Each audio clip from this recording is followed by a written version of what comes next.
Guys, मैं अमित शर्मा और आज की क्लास में हम पढ़ते हैं हमारे मस्कुलर सिस्टम के बारे में। मस्कुलर सिस्टम क्या होता है? हमारी बॉडी की जो मसल्स होती है, मांसपेशियां होती हैं, उसके बारे में पढ़ते हैं। ठीक है, वो क्या होता है? जैसे muscles is composed of fibres, nerves and connective tissue. ठीक है, जो हमारी मसल्स होती है, मांसपेशियां होती है, वो क्या होती है? फाइबर से बनी होती है, नर्व से बनी होती है, कनेक्टिव टिश्यूज से। जो कनेक्टिव टिश्यूज होता है, जैसे आपका जो बॉडी के जो टच में होता है, बोन्स के जो टच में होता है। ठीक है, चलिए वो कनेक्टिव टिश्यू होता है आपका, और फाइबर्स होते हैं जैसे रेशेदार होते हैं। And for our 40% of the body weight. ठीक है, हमारी जो मसल्स होती है और जो हमारी बॉडी होती है, बॉडी में 40% वेट होता है जो मसल्स का होता है। ठीक है, एंड नेक्स्ट देखते हैं हम, muscles are soft tissue. Muscles होती है बिल्कुल मुलायम होती है, जो मांसपेशियां, ठीक है, सॉफ्ट होती है। We have 600 muscles in our body. हमारी बॉडी में टोटल है 600 मसल्स हैं। ये जो हमारे बॉडी का पूरा स्ट्रक्चर बनता है, उसमें टोटल 600 मसल्स हैं। The fibres contract produce associated tissue और टेंडन्स। ठीक है, जो हमारे फाइबर्स होते हैं, रेसे होते हैं, बॉडी कॉन्टैक्ट करते हैं, खिंचाव बनाते हैं। ठीक है, टिश्यूज और टेंडन्स में। आई बात समझ में आता? अब आपका आता है नेक्स्ट टाइप्स ऑफ मसल्स। ठीक है, मसल्स कितने टाइप्स की होती है, कौन कौन सी मसल्स होती है? स्मूथ मसल्स, ठीक है, जो बिल्कुल सॉफ्ट होती है। कार्डियक मसल्स, ठीक है, जो हमारे हार्ट में होती है। एंड स्केलेटल मसल्स, जो हमारी बोन से कनेक्ट होती है, बोन से टच होती है। अब हम पढ़ते हैं हमारे स्मूथ मसल्स के बारे में। स्मूथ मसल्स क्या होती है? स्मूथ मसल है स्पाइरल शेप्ड, नॉन स्ट्रेटेड। ठीक है, स्पाइरल शेप की होती है, लचीली टाइप की होती है, जिसकी कोई परफेक्ट शेप नहीं होती है। ये नॉर्मली मतलब टाइट नहीं होती है। ठीक है, न्यूक्लिएटेड फाइबर से बनी हुई होती है। अगर in wall of internally organs. ठीक है, जो ये होती है स्मूथ मसल्स होती है, हमारे बॉडी के जो इंटरनली ऑर्गन्स होते हैं उसमें होती है। जैसे हमारे ब्लड वेसल्स हो जाते हैं, स्टमक हो जाता है, इंटेस्टाइन्स हो जाती है। ठीक है, ये हमारे स्मूथ मसल्स इन पार्ट्स में होती है। और इस इनवॉल्यूंटरी मतलब होता है जिस पे हमारा कंट्रोल नहीं होता है, जो ऑटोमेटिक काम करते थे। हम सोते उठते बैठते कुछ भी करते हैं, ठीक है, ये अपना काम करती रहती है। ठीक है, इस पे हमारा कोई कंट्रोल नहीं है। फिर जो स्मूथ मसल्स होती है वो नॉर्मली इस शेप में होती है। ठीक है, यहाँ से फिल रहता है नॉर्मली शेप, ये शेप स्मूथ मसल्स को होता है। ठीक है, ये हमारी स्मूथ मसल्स हो गई है। अब देखते हैं हमारे स्मूथ मसल का जो फंक्शन होता है क्या क्या होता है। Involuntary parasitic movement of force food and other substances through internal body channels. ठीक है, ठीक है, इनवॉल्यूंटरी मैंने बताया था अभी, जिस पे हमारा कोई कंट्रोल नहीं होता है। ठीक है, वो क्या होता है कि हमारी बॉडी में जो खाना पीना हम खाते हैं, जो फूड्स होता है और जो अदर सब्सटेंसेस होता है, उसको पूरी बॉडी तक पहुंचाता है। ठीक है, पूरी बॉडी तक पहुंचाता है, पूरी बॉडी में थ्रो करता है। जब तक समझ में आपको। फिर आता है आपको रेगुलेट ऑफ ब्लड फ्लो। ठीक है, ब्लड में जो फ्लो होता है, उसका जो प्रेशर होता है, उसको रेगुलेट करके रखता है, मेंटेन करके रखता है, और यूरिन फ्लो को मेंटेन करके रखता है। जब तक समझ में आपको। फिर होता है आपका contraction during pregnancy, propulsion of sperm.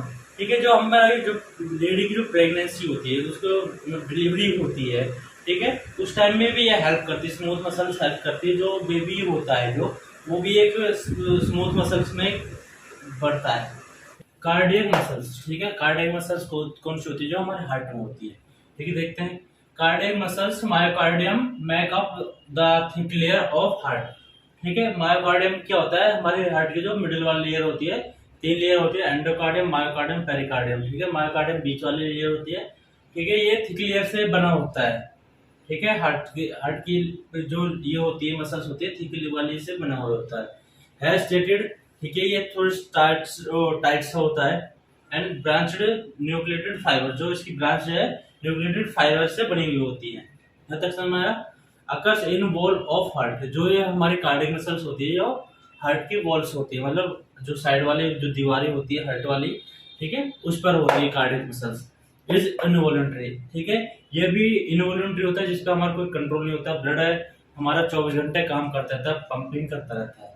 ठीक है, कार्डियक मसल्स किस टाइप से होती है? जैसे हमारा ये है,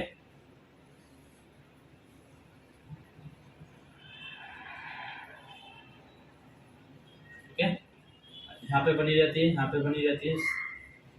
इस टाइप से हमारी कार्डियक मसल्स होती है। ठीक है, ये इस टाइप से हमारी कार्डियक मसल्स होती है। अब इसके फंक्शन देखते क्या होता है। इनवॉल्यूंटरी कॉन्ट्रैक्शन, ठीक है, जो इनवॉल्यूंटरी जिस पर हमारा कंट्रोल नहीं होता, कॉन्ट्रैक्शन एंड रिलैक्शन, मतलब लब डब करती रहती है, ठीक है, तक, और of cardiac muscles are vital for pumping blood throughout the cardiovascular system, ठीक है। इसका काम क्या होता है, जो कॉन्ट्रैक्शन एंड रिलैक्शन करती है, बॉडी से सारा ब्लड निकाल लेती है और फिर उसमें ऑक्सीजनेटेड ब्लड सप्लाई कर देती है तुरंत, एक हाथ से लेती है, दूसरे साइड से थ्रो कर देती है। ये हमारे कार्डियक मसल्स का, जब तक कार्डियक मसल्स कंप्लीट हो चुकी है, ठीक है। स्केलेटल मसल्स, ठीक है, इसमें क्या होता है, packed in skeletal muscles that attach to and cover the bone skeletal, ठीक है, जो हमारी मांसपेशी होती है, ठीक है, वो हमारी हड्डियों को कवर करके रखती है, हड्डियों से चिपकी हुई होती है, ठीक है, और ये उसको प्रोटेक्ट करके रखती है, उससे अटैच होती है, जुड़ी हुई होती है, ठीक है। दे कॉन्ट्रैक्ट रैपिडली, ये कभी कभी काम करती है, जैसे हम मूवमेंट करते हैं, हैंड अप साइड करते हैं, डाउन साइड करते हैं, जो हम दिमाग हमारा आदेश देता है, जो हम काम करना चाहते हैं तभी ये काम करती है, ठीक है। They are responsible for overall body mobility, ठीक है। ये क्या होता है कि बॉडी की जो गतिशीलता होती है, काम करने की जो क्षमता होती है, जो मूवमेंट होती है, ठीक है, ये तभी काम करती है जब कोई ऑर्डर मिलता है, ठीक। दे आर एडेप्टेबल, ठीक है, ये अनुकूल चलती है, जो हम कोई आदेश देते हैं, ठीक है, जब हम जैसे कोई काम कर रहे हैं, जैसे मैं राइट कर रहा हूँ, ठीक है, ये मेरा अनुकूल हो रहा है, ठीक है। और दे आर वॉलंटरी, ठीक है, ये भी वही जैसे हमारे कंट्रोल, जिस पर हमारा कंट्रोल होता है, ठीक है। Skeletal muscles comprise 30 to 40 of body total body mass, यहाँ पे होता है जो स्केलेटल जो मसल्स होती है, जो मांसपेशी होती है, उसके बॉडी में जो टोटल परसेंटेज होता है 30 to 40% होता है। फंक्शन, स्केलेटल मसल्स के जो फंक्शन होते हैं क्या क्या होते हैं, skeletal muscles are the common muscles in our body, ठीक है, जो स्केलेटल मसल्स होती है, कॉमन मसल्स होती है हमारी बॉडी में, हर जगह मिल जाती है आपको। We use them to move our bones, ठीक है, जब हम कोई अपने काम करते हैं, मूव करते हैं यहाँ पे, ठीक है, जैसे hand up side right side किया, तो इसके साथ बोन ने भी मूव किया और मसल्स ने भी। They play vital role in every activity, ये हम कोई भी मूवमेंट करते हैं, कोई भी एक्टिविटी करते हैं, उसमें इंपॉर्टेंट रोल करता है जो स्केलेटल मसल्स होती है। एक्सप्रेशंस, कोई भी एक्सप्रेशन देते हैं, या खुशी का, गम का, या रोने का, जैसे भी एक्सप्रेशन देते हैं वो हमारी स्केलेटल मसल्स करती है। ये कहाँ कहाँ मिल जाती है, जैसे हमारे ट्राइसेप्स में, हैंड्स में मिल जाती है, लेग्स में मिल जाती है, फेस में मिल जाती है, चेस्ट में मिल जाती है, ठीक है। स्केलेटल मसल हमारी हर जगह पे है। Skeletal muscle like this type से होती है,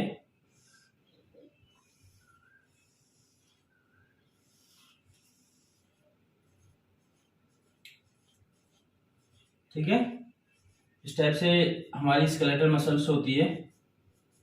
यहाँ तक हमारा मसल्स का सारा कंप्लीट हो चुका है। अब आता है हमारा डायफ्राम, ठीक है। डायफ्राम क्या होता है देखते हैं। It is a thin muscular, ठीक है, ये बहुत पतला होता है, मसल्स इसकी बहुत पतली होती है। The end septum that separate chest cavity above from the abdominal cavity below, ठीक है। चेस्ट कैविटी होती है, जो चेस्ट होती है, ठीक है, चेस्ट कैविटी को हम थोरेसिक कैविटी बोलते हैं, और एब्डोमिनल कैविटी मतलब पेट वाला हिस्सा होता है, उसके बीच में ये सेट होता है। It is dome shaped and consist of peripheral muscular part, ठीक है, ये हमारा होता है जो डोम शेप होता है, डमरू के जैसे शेप होता है हल्का से इसका, ये इस टाइप से होता है, ठीक है, इस टाइप से होता है ये। And that arise from margin of thoracic opening and centrally placed tendons, ठीक है, ये क्या होता है, हमारे मार्जिन से अराइज होता है, निकलता है, बनता है, और थोरेसिक ओपनिंग जो हमारे चेस्ट की जो ओपनिंग होती है, जैसे नीचे थोड़ा सा पार्ट वाला होता है, वहाँ ये प्लेस्ड होता है, वहां पे जमा हुआ होता है, ठीक है, चेस्ट के हल्के से नीचे।